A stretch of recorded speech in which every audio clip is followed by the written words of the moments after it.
My very first meeting that I went up to Tampa, Florida, and I saw average people earning these above average incomes.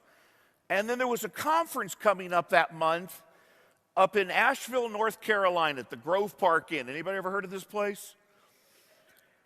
And I remember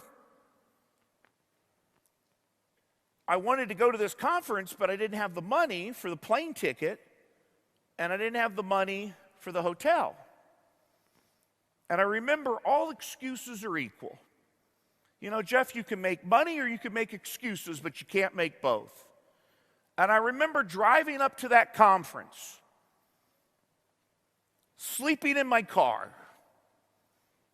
working out in the gym, taking a shower, putting the one suit on that I had, that skinny little red tie, sitting in the front row, hearing the stories.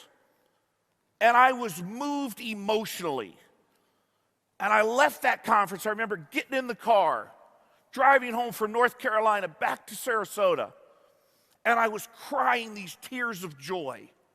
And I thanked the good Lord. I said, thank you, God, for answering my prayers. Thank you for giving me this opportunity. And I'll never forget where I came from. Why am I here tonight? To pay it forward. It's out of inspiration, not desperation. That's why I'm here tonight. So I remember coming home from that. You know, we tear up that list of excuses. You're too young. You don't have any experience. You don't have any education. You know, this is not, your sponsor quits. All these excuses. And I remember, sitting down, and one of the best recruiting tools you can have in this business is a mirror. And I remember saying, you know what? Don't look up line. Don't look down line. Look in the mirror. If it's to be, it's up to me. And I said, you know what? I'm going to go to work on myself. And I'm going to lead by example.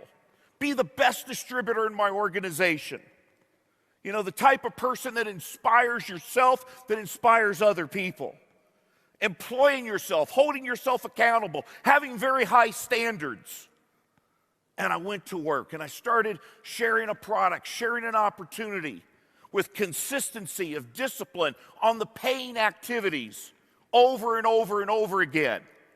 And anything you do consistently long enough, you get better and better at doing it. I'll never forget, I met a guy named Zig Ziglar. Anybody heard of a good old boy named Zig?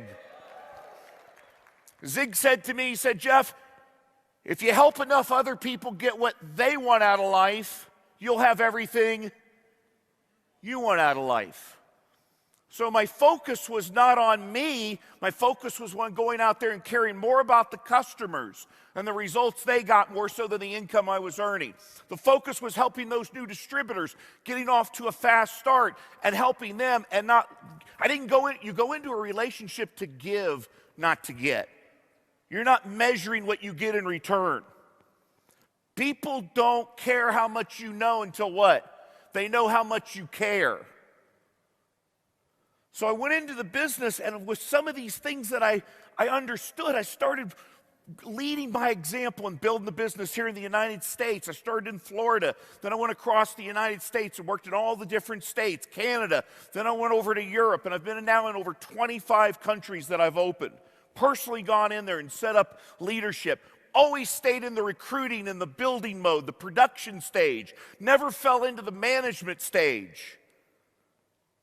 And today, I've made my fortune. But today, it's out of inspiration, not out of desperation. I decided long ago, I was telling Jordan over here, I decided long ago to retire into my business, not from my business.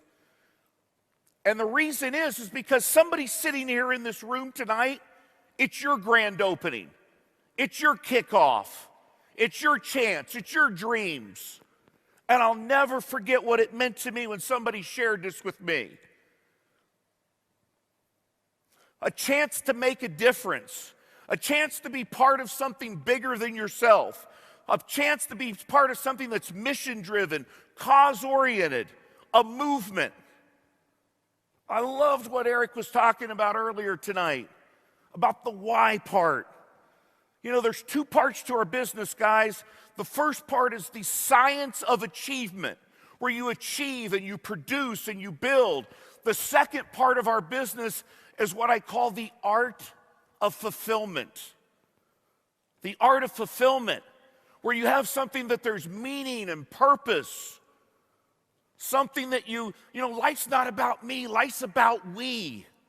Where you've got something that you get emotional and spiritual revenue from. Our business is rich in relationships, love and connection, growth, contribution, all these needs. So I remember saying, you know what? To stay in this business and to keep paying it forward. Not to be a selfish leader and have your fortune and sit in your ivory tower on the beach, but no, to keep paying it forward. Keep making a difference. Keep making an impact.